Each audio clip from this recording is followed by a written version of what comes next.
नमस्कार दोस्तों, आपका अपना यूट्यूब चैनल टिप्स इंडिया पर आज हम आपके सामने भारतीय संविधान के पार्ट 3 लेकर आए हैं। पार्ट 2 में हमने लास्ट टाइम 1935 का भारत शासन अधिनियम पढ़ा था। आज हम 1947 का भारत शासन अधिनियम पढ़ेंगे। इसमें संविधान सभा के द्वारा ही हमारे संविधान का निर्माण किया गया था। जो आज हमारे पास राज्यसभा व लोकसभा है, आजादी से पहले संविधान सभा हुआ करती थी।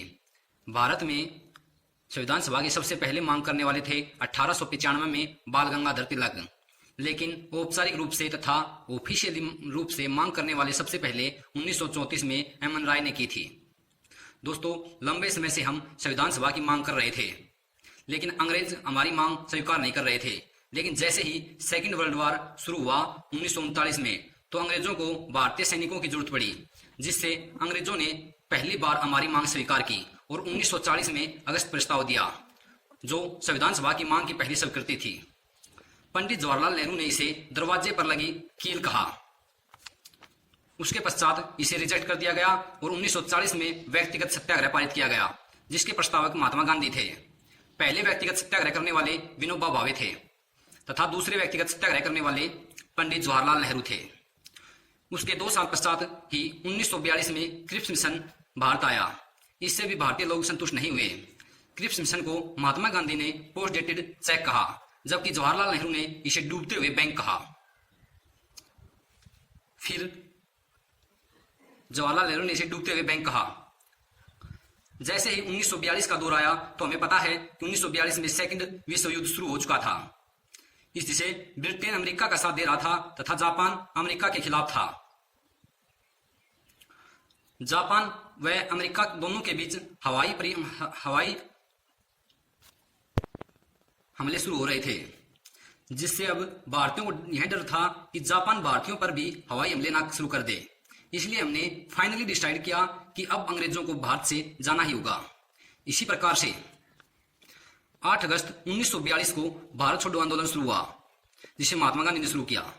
इसी को अगस्त क्रांति कहा जाता है। इसी पर महात्मा गांधी ने करो या मरो का नारा दिया था। दोस्तों, फिर 6 अगस्त 1945 को हिरोशिमा तथा 9 अगस्त 1945 को नागासाकी में परमाणु हमले अमेरिका के द्वारा जापान पर किए। इससे जापान पूरी तरह से तहस नहस हो गया और जापान ने अमेरिका के सामने सरेंडर कर दिया, जिस प्रकार से दूसरा विश्व युद्ध खत्म हुआ।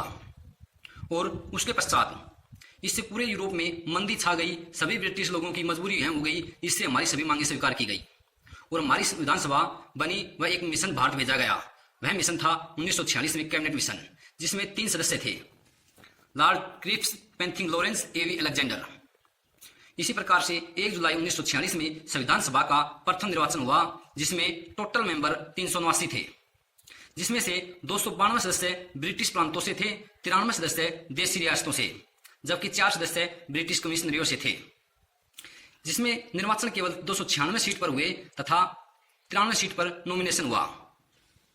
इन सीटों में 296 में से 208 सीटें कांग्रेस को मिली, जबकि 73 सीट मुस्लिम लीग को व 15 सीट अन्य को या निर्दलीयों को मिली।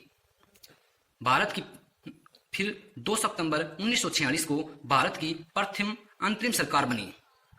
इस समय भारत का वायसराय लॉर्ड वेवेल था, 1944 से 1947 के बीच। अंतरिम सरकार में ही कांग्रेस की सरकार बनी और इसमें प्रधानमंत्री या विदेश मंत्री दोनों पदभार पंडित जवाहरलाल नेहरू के पास थे। गृह मंत्री व सूचना प्रसारण मंत्री सरदार वल्लभ भाई पटेल को बनाया गया। खाद्य व कृषि मंत्री डॉक्टर राजेंद्र प्रसाद, जबकि शिक्षा मंत्री श्री राजगोपालाचारी बने। अंतरिम सरकार में श्रम मंत्री बाबू जगजीवन राम बने।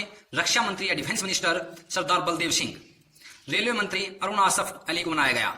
खान व बंदरगाह मंत्री एच.सी. भाभा बने। विधि मंत्री जोगेंद्र नाथ मंडल। वित्त मंत्री लियाकत अली खां बने। उद्योग मंत्री जॉन मंथाई। स्वास्थ्य मंत्री गजनफर अली खां बने। संविधान सभा की प्रथम बैठक, जो कि 9 दिसंबर 1946 को हुई,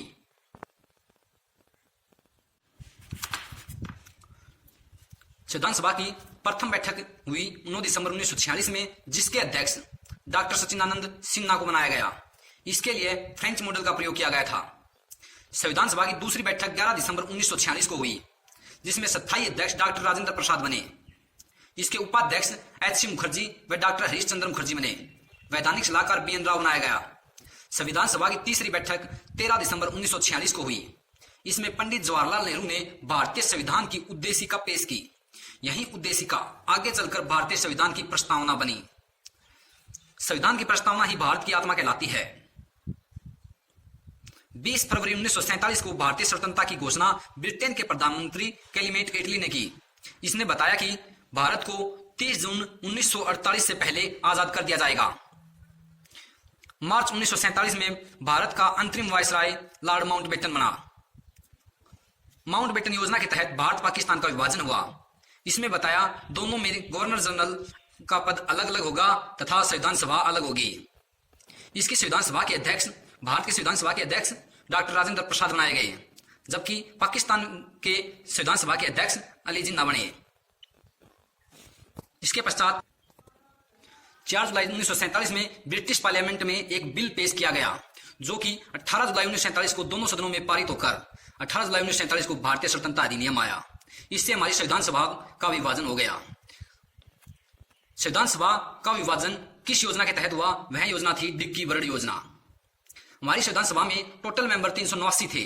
विभाजन के पश्चात 299 सीटें इंडिया में, जबकि 90 सीटें पाकिस्तान में गई। भारत में संविधान सभा के अध्यक्ष डॉक्टर राजेंद्र प्रसाद, जबकि पाकिस्तान में संविधान सभा के अध्यक्ष अली जिन्ना थे। इसके तहत भारत के प्रथम प्रधानमंत्री पंडित जवाहरलाल नेहरू बने तथा पाकिस्तान के प्रथम प्रधानमंत्री लियाकत अली खां बने। 29 अगस्त 1947 को प्रारूप समिति का गठन हुआ। इसमें 7 सदस्य थे, जिसके अध्यक्ष डॉक्टर भीमराव अंबेडकर को बनाया गया। 6 अन्य सदस्य थे, जिनमें एक डीपी खेतान, जिसकी मृत्यु के पश्चात टिट्टी कृष्णाचार्य आए, जबकि बी.एल. मिश्रा, जिसने रिजाइन दे दिया, उसके स्थान पर माधवराव आए। तीसरे के.एम. मुंशी, चौथे मोहम्मद सादुल्ला, पांचवें गोपाल स्वामी अयंकर, छठे कृष्णा स्वामी अय्यर। इसी प्रकार से भीमराव अंबेडकर को भारतीय संविधान का पिता कहा जाता है। संविधान सभा की प्रमुख समितियां बनी, जिसमें प्रारूप समिति के अध्यक्ष थे भीमराव अंबेडकर, संघ शक्ति समिति के अध्यक्ष थे पंडित जवाहरलाल नेहरू, संघ संविधान समिति के अध्यक्ष पंडित जवाहरलाल नेहरू, प्रांतीय संविधान समिति के अध्यक्ष सरदार वल्लभ भाई पटेल, मूल अधिकार पर सलाह समिति के अध्यक्ष वल्लभ भाई पटेल थे। प्रारूप के नियम समिति, जिसके अध्यक्ष डॉक्टर राजेंद्र प्रसाद बनाए गए। राज्य समिति के अध्यक्ष पंडित जवाहरलाल नेहरू बनाए गए। राष्ट्रीय ध्वज समिति के अध्यक्ष अस्थायी अध्यक्ष डॉक्टर राजेंद्र प्रसाद, जबकि स्थायी अध्यक्ष जे.बी. कृपलानी बनी। संविधान सभा के कार्यक्रम की समिति के अध्यक्ष जी.वी. मावलंकर को बनाया गया। गृह समिति के अध्यक्ष पट्टाभी सीतारामैया बने। भाषा समिति के अध्यक्ष मोटूरी सत्यनारायण बने। व्यापार का क्रम समिति के अध्यक्ष के.एम. मुंशी बने। धन्यवाद दोस्तों। वीडियो अच्छी लगे शेयर सब्सक्राइब जरूर करें तथा इन सभी नोट्स को अपने हैंडराइटिंग नोट्स में दर्ज करें। धन्यवाद दोस्तों।